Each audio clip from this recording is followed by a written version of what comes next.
Ethan sat at the table, idly stirring his spoon through his soup.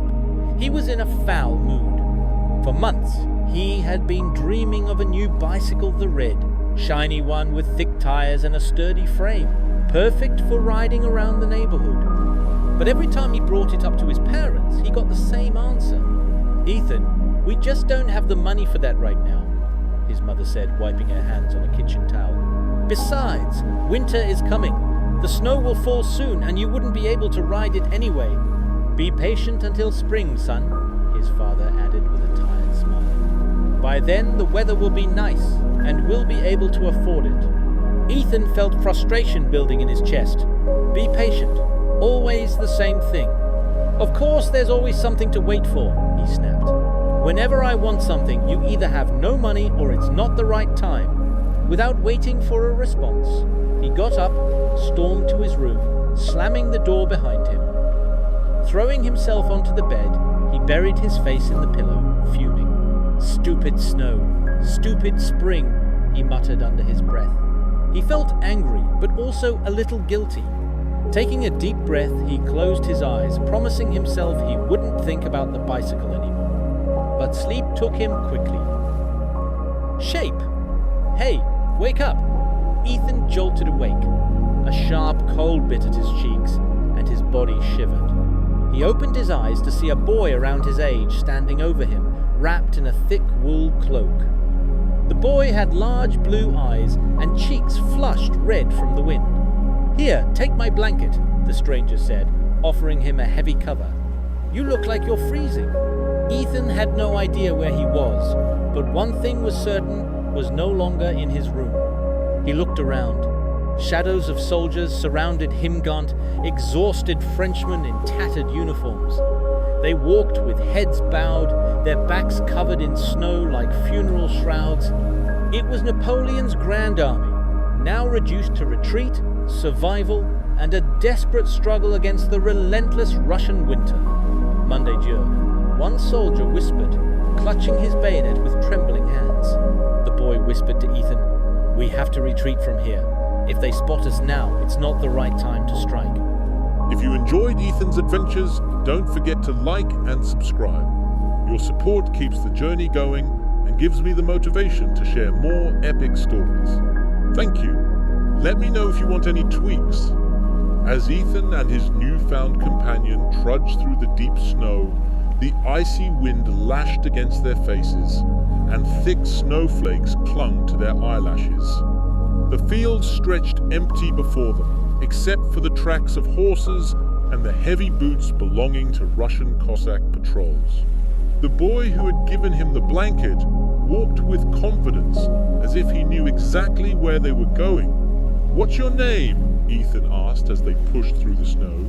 "Sergei," the boy answered without turning around. Before Ethan could ask another question, a sharp voice rang out. "Stop! Who goes there?" 3 horsemen emerged from the snowy mist, their mounts weary but ready to charge if necessary. Sergei raised his hand. "We're on your side. I found this boy lying in the snow." Before Ethan could react, a strong hand grabbed him and shoved him to the ground. In an instant, he felt the cold edge of a blade against his neck. "Who are you, boy?" a deep, hoarse voice demanded. Ethan looked up and nearly froze as standing before him was General Mikhail Kutuzov, the leader of the Russian army in the war against Napoleon. Sergei quickly responded. "I caught him sleeping among the enemy, nearly frozen to death. He says his name is Ethan." He shot the general a wary glance. A French spy, no doubt. Ethan knew he had to act fast. "No, I'm not a spy," he said, as calmly as he could. "I came to help you. I know that Napoleon will soon decide to retreat from Moscow, but his army will try to break through to the west. You must wait for them at the Berezina River." Kutuzov narrowed his eyes, studying him. "How on earth do you know this?" Ethan swallowed hard. "I dream of the past, or maybe the future." The Cossack guards exchanged glances, and Sergei took a step back. Kutuzov remained silent for a moment, then slowly nodded. Your words are as fleeting as the wind, but your eyes tell me you are not lying. Still, we shall let time decide whether you are a prophet or just a lost boy. One thing Ethan knew for sure, he had just become part of one of history's greatest stories. Sand. Ethan sat on a wooden bench in the Russian camp, surrounded by soldiers whose breath turned into frozen clouds in the air. In the corner, an old soldier with an accordion played a song filled with quiet sorrow. Kokda my baili nevoin. His voice was rough from smoke and cold, yet the song carried a strange comfort. Sergei tossed Ethan a piece of black bread. Eat! You won't change history on an empty stomach. Ethan chewed the hard bread as the smoke from burning Moscow glowed red on the horizon.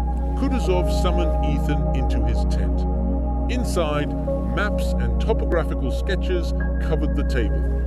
The general pointed to a red line on the map. Your Berezina River? We'll let them reach it. And then what do you suggest? A charge? Ethan recalled a history book from the future. The ice will be weak. You can break it with cannons. The French will drown in the river.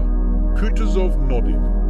Then he lit his long pipe and took a deep drag. Moscow has already burned, but was it worth it? At that moment, a young scout burst into the tent.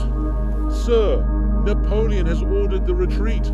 They're dragging themselves west toward Berezina. Kutuzov looked at Ethan. In his eyes, victory flashed. Let's go, young hero. A week later, Ethan stood on the banks of the Berezina with Russian artillery. Snow fell thickly, and the ice groaned under the weight of the French cannons. Prepare the cannons, the captain shouted. Ethan noticed cannonballs heating in the fire. Everything was going according to plan.